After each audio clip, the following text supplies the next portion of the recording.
Indudablemente este día es importante para la ciudad, porque en el metro, este símbolo, cuyos colores ahí no se ven muy claramente, pero aquí los distingo bien, quisimos que expresara esa visión multicolor de la ciudad de Bogotá, que es a su vez el reflejo de la multiculturalidad, de la diversidad de la ciudad, que ha sido prácticamente la esencia filosófica de la propuesta que le hemos hecho a la ciudad de Bogotá.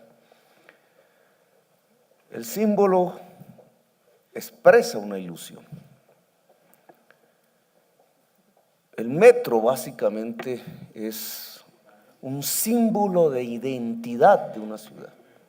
No tenerlo es malo, tenerlo es bueno. Quienes tienen metro no creen tanto en las virtudes mágicas de una movilidad perfecta. No hay ninguna ciudad que tenga movilidad perfecta. Eso no existe. Es utopía. Pero en cambio sí existe la movilidad digna, la movilidad humana. Y es uno de los objetivos que precisamente el Plan de Desarrollo quiso. Objetivo que tradujo en una discusión que aún sigue y seguirá. ¿Cómo se construye una movilidad digna en la ciudad, en una megapolis como la ciudad de Bogotá? Pues empieza por el peatón. Tema simple y sencillo, pero de los 17 millones de viajes diarios que se producen en la ciudad de Bogotá, 7 a 8 millones son exclusivamente peatones. La mayoría de los niños y niñas, muchachos y muchachas aquí presentes, de casi 1 millón de colegios públicos, llega a sus colegios caminando.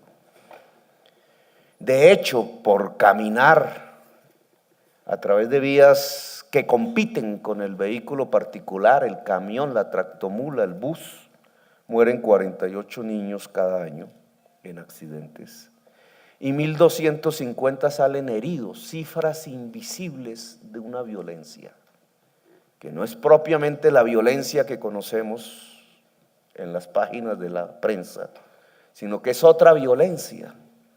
Es una violencia cultural, porque cuando los niños mueren en las calles o salen heridos, es porque hay una cultura que está dictando que el que maneja el carro particular o el camión tiene dominio y primacía sobre los niños. Y ahí es donde comienzan los cambios que hemos propuesto en la movilidad, escritos en el Plan de Desarrollo y aprobados por el Consejo de la Ciudad. Es que primero es el peatón, es que en segundo lugar es la bicicleta. Es que si lográramos que los peatones niños pudieran ir al colegio y salir del colegio en bicicleta, en ciclovías, misión que tiene el secretario de Educación y la secretaria de Movilidad, Marta Coronado, estaríamos dando el salto tecnológico más alto en la movilidad de la ciudad de Bogotá, más alto que el metro. Es que si lográramos, como decíamos en el Plan de Desarrollo, que se use menos el carro particular y que se use más el transporte público colectivo, tendríamos una movilidad digna.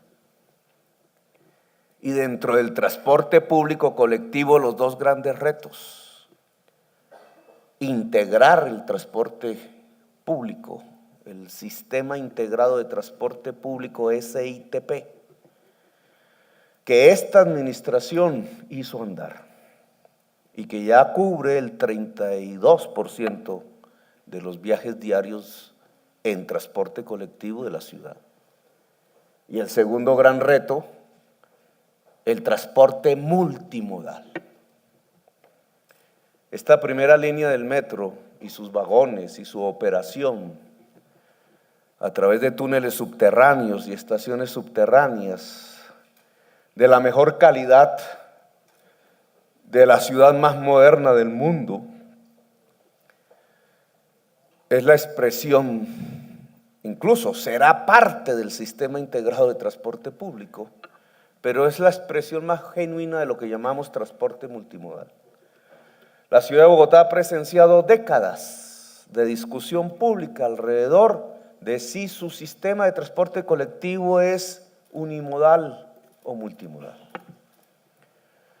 Lejanos ya las épocas del alcalde Massuera, bajo un gobierno de embajador muy parecido al de aquellas épocas en España. Recuerdos del fascismo, en un momento en donde se mataba por el color político en los campos de Colombia y en las ciudades, en Bogotá quemaban los tranvías, que no fue en el 48, fue en el 51, por imitar una expresión parecida en los Estados Unidos, donde el esfuerzo del siglo XIX que veíamos en las películas, llevando el ferrocarril al oeste, que les permitió el desarrollo como primera potencia, siguió para mediados del siglo XX con una destrucción completa de los sistemas férreos, simplemente para que fueran reemplazados por el vehículo particular, por el motor a gasolina, contaminando el mundo. Pues nosotros hicimos lo mismo en el 51. Y desde entonces, mientras el alcalde quemaba los tranvías y levantaba las líneas férreas, se convertía él mismo en el principal importador de buses para el mercado privado, haciendo una enorme fortuna.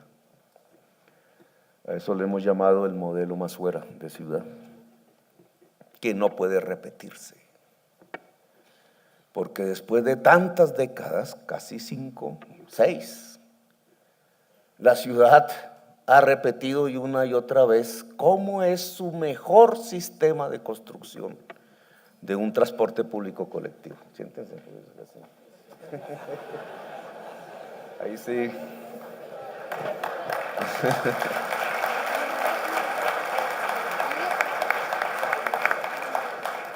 Por experiencia sé que no es bueno oír los discursos de Petro de pie.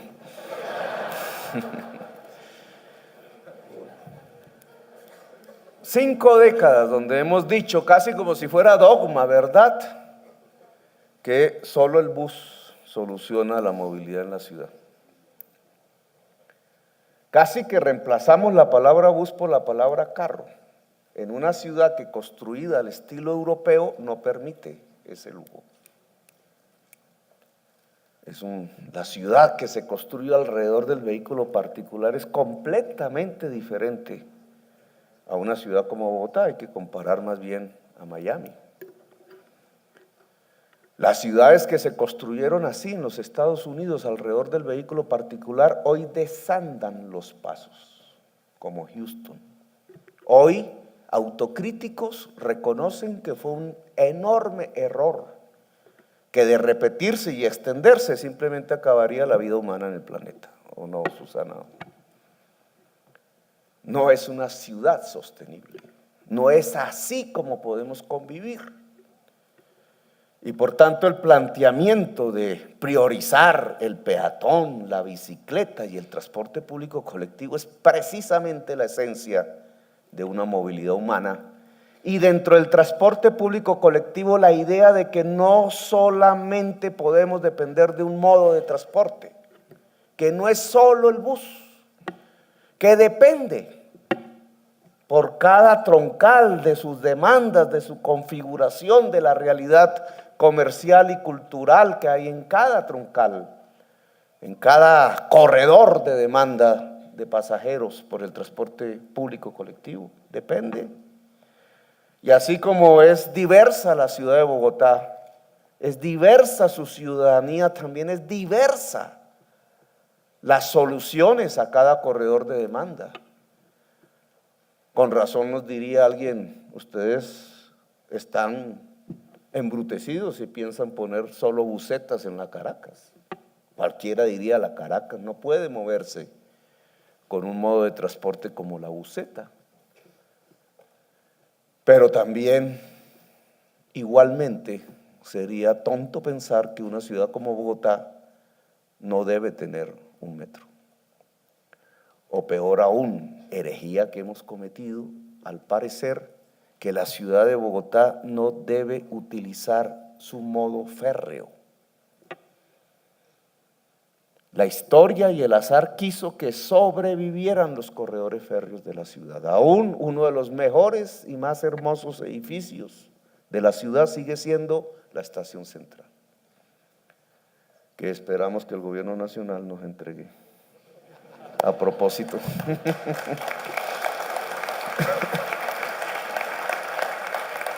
La gente de aquel entonces que construyó esa estación, esos corredores, hace muchas décadas, no estaba equivocada.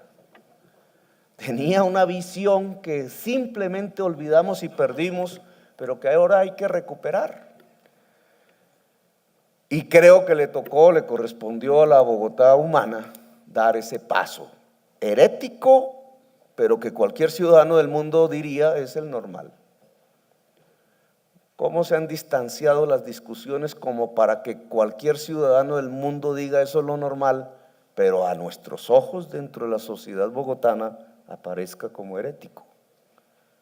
Buena discusión, pero que tiene que ver con polarizaciones y dogmas ficticios, casi al punto que hemos considerado que el bus es de derecha y el tren de izquierda.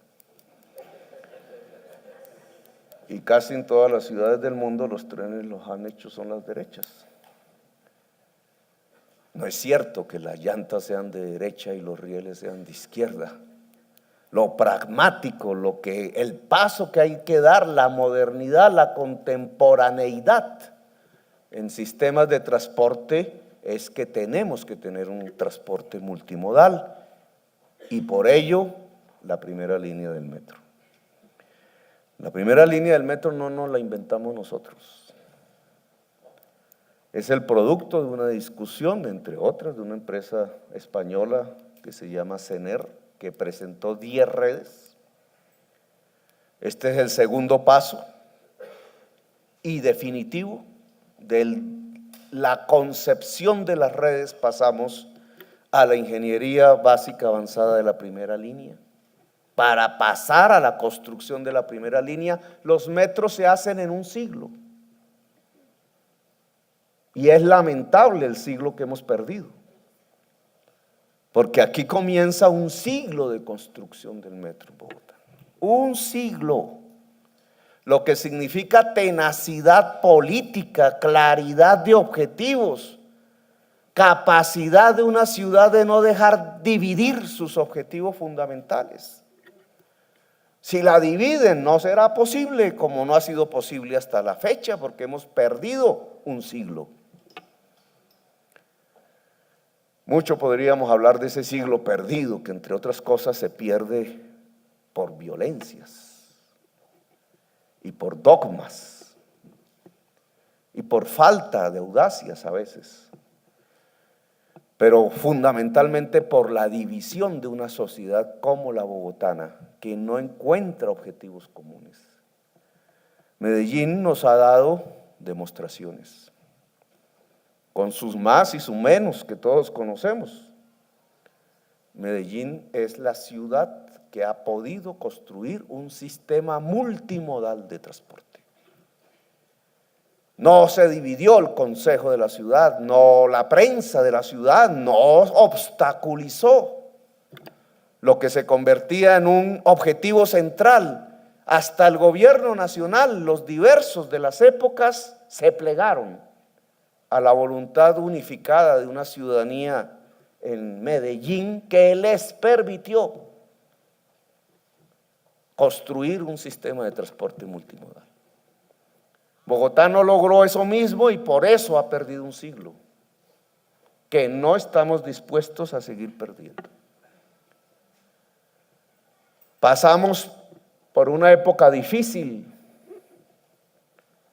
No crean ustedes que el año que ha pasado en discusiones con el Banco Mundial entre nosotros, alrededor de la firma de este contrato, han sido fáciles. Dolores de cabeza, sospechas. pasos adelante, pasos hacia atrás, cambios de personal, hasta que hoy podemos tener una certeza. Y es que independientemente de lo que haya pasado en Bogotá, estamos garantizando un contrato transparente. A las empresas firmantes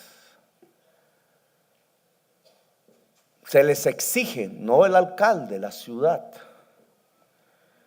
un enorme salto, diría yo, un enorme reto. No solamente el tecnológico, en sus manos está que el producto que entreguen sea el de la máxima calidad posible desde el punto de vista técnico para que esta ciudad no se equivoque. Y sus recursos sean invertidos de la mejor manera posible. Pero dadas las circunstancias atravesadas, la ciudad les demanda otro reto. Y yo creo que el mundo también, que es el reto de la ética. No solamente la ética profesional, ingenieril, sino la ética pública.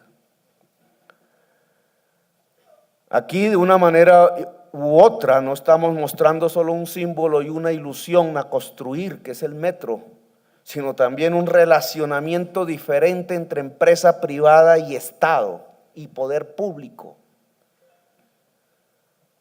Quizás acostumbrados, no solamente en Colombia, en muchas partes, a que el poder público se obliga al interés particular, acostumbrados a veces a que la relación entre el empresario privado y el Estado es clandestina y por debajo de la mesa, y se cuela a través del soborno, la comisión, la coima, la extorsión del otro lado, en lo que se llama la corrupción. Ahora ustedes tienen un reto: demostrar a la ciudad de Bogotá, con lo que eso significa por lo vivido, que es posible un nuevo relacionamiento entre empresa privada y Estado, en donde el poder público se respeta, porque es el poder de todas y de todos, en donde se puede hacer un gana-gana, en donde la empresa privada aporta su conocimiento, su saber, su experticia, y obviamente gana con ello desde el punto de vista del mercado y la rentabilidad con tasas normales de ganancia, sino que además se puede construir una cooperativa de intereses privados y intereses públicos en donde todos ganan. Pública, abierta, sin miedo, sin temores, sin extorsiones, transparente.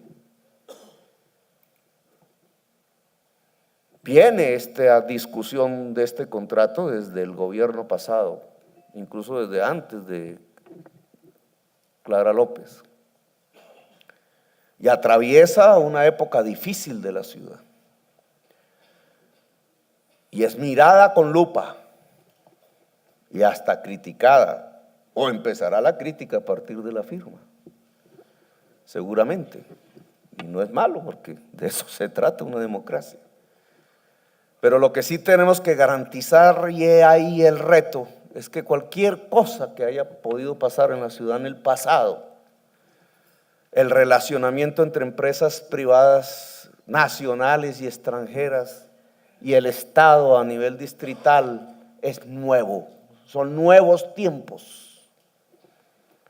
Son nuevos tiempos que tienen una marca, la transparencia. Entonces se les exige el reto de la excelencia técnica, pero también el reto de la excelencia ética. Y este acto no solamente bautiza, dice Fernando, que es profundamente católico, bautiza esta ilusión, sino que también bautiza el que se pueda decir en Colombia con mucha claridad: se puede relacionar contractualmente una empresa privada con el Estado sin sospecha. Y para dar y construir esas confianzas, se abren una serie de debates que yo quiero proponer algunos. Este proyecto está en el COMPES número, ¿cómo es? 3677 del año 2010. Gracias, doctor. Con mucho gusto, señor alcalde. En ese COMPES de aquel entonces era otro gobierno en ambos lados, en el distrito y en la nación. Se escriben unos compromisos, se delinean, diría yo, cofinanciar una serie de obras, entre ellas esta, el metro. Otras, la Boyacá, los cables aéreos, las interconexiones entre troncales del metro. Nosotros estamos haciendo un esfuerzo con el Consejo de la Ciudad, aún hay que esperar, para que asumamos financieramente la mayor parte de las obras acordadas en el COMPES, para empezarlas a hacer desde este año. El IDU ya está terminando los estudios en última fase de la Boyacá,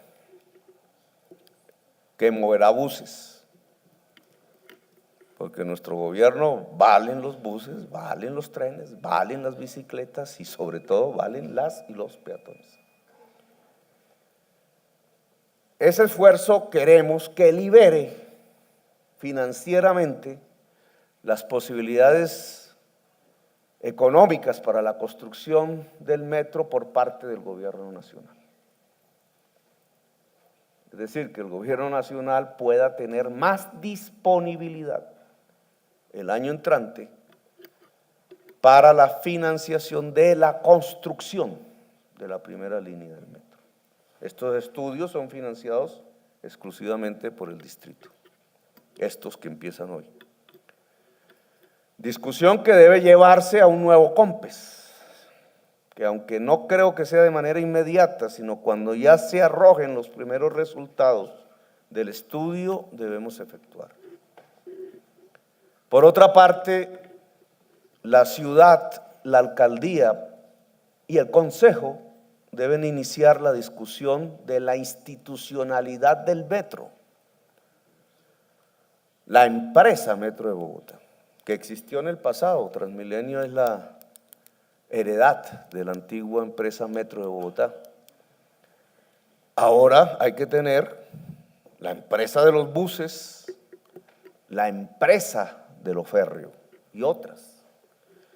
Y entonces hay que empezar la discusión de cómo será la empresa Metro de Bogotá, para lo cual, entre otras cosas, propondré en el proyecto de acuerdo que su junta directiva por lo menos tenga 3 fuentes: la región por fuera de Bogotá, Bogotá obviamente, y la nación, como socia en este proyecto. Dado que aporta dinero como aportamos dinero nosotros. Claro que buena parte del dinero de la nación también lo aportamos nosotros. Pero, digamos, siendo un esfuerzo cooperativo, colectivo, pues amerita que la institucionalidad nueva que hay que crear alrededor de esta obra y de su envergadura sea tripartita. Y amerita, para garantizar transparencia, que se instale de una vez las veedurías ciudadanas independientes al gobierno, para que día a día, ojalá sean pensionados, no excluyo a los demás, pero que tengan bastante tiempo para ya ponerse al pie de los señores empresarios todos los días, los molesten, los cansen, los aburran si es necesario, mirando que estas obras no solamente avancen, sino que el dinero público pueda ser mirado pueda ser controlado para tranquilidad de la ciudadanía. Es más, quiero adelantar que mi administración, que tendrá la responsabilidad de la licitación de construcción, si todo va bien, una licitación que puede valer, ya lo sabremos con exactitud, entre 2.000, 3.000 millones de dólares, no la quiere hacer de manera directa. Es más, nos gustaría que esa licitación no la hiciéramos nosotros. Nos gustaría que se creara una instancia independiente, bastante objetiva y que garantice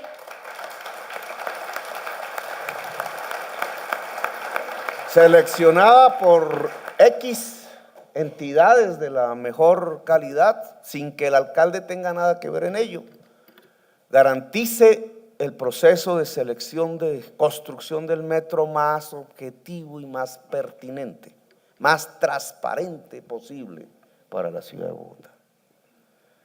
Así que, porque creemos que la ciudad de Bogotá necesita ganar confianza en sí misma, necesita ganar confianza en la democracia, necesita ganar confianza en su futuro, necesita tener la certeza de que esta ciudad es posible en el siglo XXI y que tiene un papel y una razón de ser en el siglo XXI, razón de ser que son ustedes. Y por eso los trajimos un poco a escucharnos. Y es que esto es para ustedes. Esto realmente ya no va a ser para nosotros. Esto es para ustedes. Ojalá en ese metro, que es una máquina, un robot casi, entren ustedes con sus libros para estudiar sus profesiones. Allí lean, porque el metro, si algo puede garantizar, es que se puede leer dentro del metro. Allí se forje en esos vagones no solamente la movilidad humana y digna, sino el saber. Porque esta ciudad no tiene futuro en el siglo XXI si no tiene saber. Y por eso con mucha audacia nosotros decidimos, audacia entre comillas, secretario Oscar Sánchez, que antes que la inversión, incluso en cemento, invirtiéramos la mayor parte de nuestros recursos en el saber en la ciudad de Bogotá, y usted tiene ese reto, que es mucho más difícil que hacer un metro. No quiero... Pero el reto del saber es mucho más difícil, yo diría mucho más costoso que hacer un metro. Pero la ciudad de Bogotá, su papel en el siglo XXI depende de esa obra que se llama el saber. El metro no tendría sentido si la ciudad no tiene saber. Y esta Bogotá humana va a garantizar el saber y el metro. Así que no voy a decir bienvenidos al futuro, porque los metros se hicieron desde el siglo XIX, casi que nos toca traer el pasado perdido. ¿Cómo era que decía Proust? En busca del tiempo perdido. Nos toca es buscar el tiempo perdido, traerlo aquí un siglo después y arrancar para alcanzar a los que hace ya un siglo construyeron modernas y eficientes máquinas y mecanismos de movilidad humana en sus ciudades. Gracias por haberme escuchado, muy amable.